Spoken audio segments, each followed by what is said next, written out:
It is the Chief Executive of Brighton, Paul Barber, and Technical Director David Weir. Chaps, thank you both so much for joining us. Paul, I want to start with you. What a fantastic start to the season you have had. How would you describe the first few months at the club this season? Well, we've obviously got some very good results. We've got ourselves into a good position, but no one here is getting carried away. We've got a lot of work to do. There's over half the season left to go, and we've got some very big games coming up, starting with tonight's game against Southampton. David, I read somewhere that you now have a scout, John Doolan, who's a centre-forward scout. Can you explain that to us a little bit and what that might mean to Brighton in terms of being specific for positions? Yeah, we had a positional scouting model whereby we had specialists in positions that, you know, we just felt it gave us depth in terms of what we were looking for, had an overall responsibility for that position. So it just gave us an opportunity to have specialists in those positions. Paul, just I know we've talked before, but I think the recruitment, I think when people think of Brighton Hove Albion Football Club over the last few seasons, they think about the signings that you've made, the prices that you've got for some of these players. Recruitment's been outstanding at the club. Can you just give us a brief overview and how you guys keep doing it? And I'm sure there's a supercomputer in there somewhere. Well, we do use a lot of data. You know, data is an important guide to where we think we can get value for players across the world. Obviously, we look at those players in terms of using our own eyes as well. But the most important thing is that we also judge their characters. It's important that when you bring a player from any other club or any other part of the world, that they're going to fit into this club's culture and fit into the group that Fabian is moulding, and obviously can play the systems and have the physical attributes, the technical attributes that Fabian needs. So it is a complex process. We don't get every one of those signings right. We try very hard to get most of them right, of course, but you know, it's not a perfect science. You know, you're working with human beings, and human beings who work well in one country or one club don't necessarily always work well in another country and another club. But it's a process that we refine every single season and every single transfer window.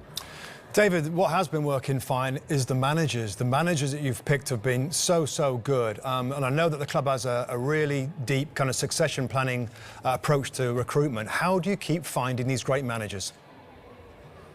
I think it's just a constant process, as it is with players, just to keep an eye on the market, just to be aware of what's going on, and just to keep measuring, you know, what's out there. Obviously, we've been successful in the last few appointments we've made, and we've made some good decisions, and there's been a lot of good work behind that.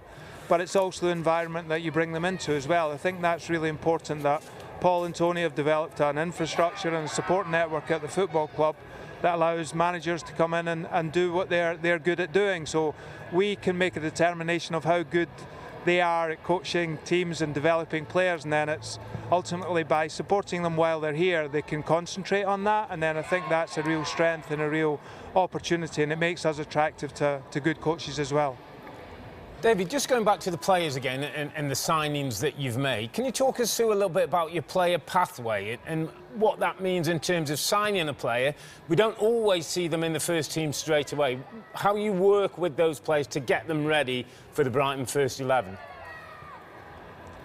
Yeah, I think there's multiple avenues to that. I think we're fortunate that we've got a really good academy, so there's a pathway whereby players have come through academy. You look at Jack Hinchelwood, who's played a lot recently, who came into the club as an 8-year-old. We've also brought good experienced players in, so we've invested in the market, but we've also brought younger players who need to develop, and we've done that either internally with some players who've been patient and waiting for their opportunity, and then also players who've developed out with the building, who've gone on loan and had experiences in other countries, or like this season you can see Facundo Buonanotte developing well at Leicester. So, you know, we have multi angles in terms of how we develop players, and giving them the opportunity is the key thing, and having a pathway for them, and we've shown that. I think last season we had the most under 21 minutes in the Premier League, so you can promise everything to players, but I think players and agents and families look at what you actually do, and I think we've shown over a number of years that we give opportunities and have pathways for younger players, which I think is a massive strength. Paul, just looking at where Brighton are right now, I mean, it's astonishing really where they are on the league table. I've got to ask you about kind of targets. I always think with young players, you never really know where the ceiling is. Where can this team take you this season? Well, we have a very clear vision to consistently be a top 10 Premier League club and a top 4 Women's Super League club, and obviously we're on target this season to achieve that. But you know, there's a long way to go, Robbie, and we are very aware of the limitations that a club of our size, with the resources we've got, ultimately can have against the bigger clubs. But the most important thing, as David says, you know, we're developing players well, we're recruiting players well, we're providing pathways and opportunities for younger players, and that gives us an opportunity to compete at a higher level of the league than perhaps people would expect us to. So we're going to push as hard as we can for the rest of the season. We're in a good place, but we know we've got a lot of football to play, starting with tonight. Well, Paul, David, whatever you are doing, it seems to be working very well indeed. Congratulations on a fantastic start to the season. Thank you so much for your time, and best of luck tonight. Thank you. Thank you very much. Really interesting to hear their thoughts there, guys. I know they joined you on your podcast, The Two Robbies. If you haven't listened to it, would highly recommend. What was your biggest takeaway from what you learned about the way that they're approaching the club right now? Well, I think everybody knows within the game that it's probably the best run football club in the Premier League. They're a smaller club, as Paul says at the end there. It's not easy to compete with the very best or the very biggest clubs in terms of revenues, but their recruitment is second to none. It's astonishing. I mean, this squad right now, with these young players, there's more. I mean, where they are right now in the league table is fantastic. They've had a ton of injuries, so they could be even better. I think the main thing, when you think of Brighton, is well run. The young players that come in for low money and they sell for big fees. That's not easy to do, and a lot of other clubs would love to have their model. I'm reading in places, Anna, that this is possibly the best ever Brighton team in the Premier League. I mean, they could go second today, the best ever Premier League start. When you look back at Brighton, and we remember Graham Potter days, and we used to say, God, what a great coach, what he's doing.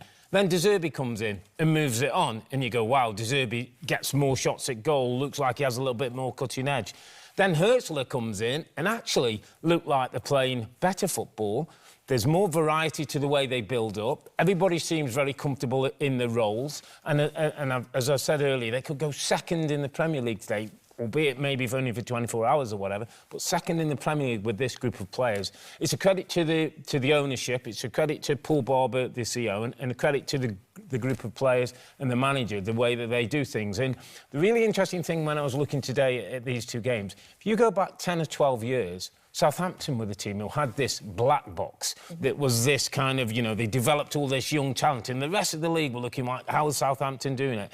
Brighton have become that team now, and everybody wants to know about this supercomputer and where they're finding the Caicedos and the likes to buy him for 6 or 7 million and sell him for over 120. I mean, João Pedro, Anna, is a great example. João Pedro, we saw João Pedro with Watford in the Premier League and showed us little flashes, then got relegated and in the Championship. They paid, I can't remember what the fee was, it was a really big fee to bring him to the club. Now, he was there, João Pedro, and he looks $1 million, by the way. We'll watch him play tonight. We'll explain how he's going to play a little later in the lineup section. But the way that he knits the club, the team together, I mean, he was available for all Premier League clubs. I'm telling you now, he's going to be one of the next 2 or 3 players that are going to go for a big fee at one of those big clubs. And I think as well, the other thing we shouldn't do is just talk about young players or new signings that come into the place. They've had people like Adam Lallana at the football club recently, James Milner's there, and Danny Welbeck is somebody who's probably playing the best football he's ever played. And this is a guy who won a title at Manchester United as a teenager and has done great things. Injuries has caused him a bit of a problem. But it's been a mix of not only good, exciting young players, but experienced players playing their part as well, with a new manager who we didn't know anything about when he came at the start of the season, whose star just looks like it's rising. And from a player perspective, Robbie, when you come into this culture and you know what they're going to do with you, it must instantly give you that sense of confidence. I think it was David that said that about the environment, and it's so true. A manager coming in has got a brilliant environment with everything in place, and the players, and I know that, shall I go to Brighton? They know that there's a pathway forward. They know that if they do the business there, then they will be allowed to forward their careers and go to a bigger club and play at a higher level, maybe European, maybe Champions League football, as Brighton is a stepping stone. It seems like everybody is OK with that. It's a win-win. Where they are right now on the table is outstanding. And Fabian Hertzler, the way that he interviews, conducts himself, he looks top-notch.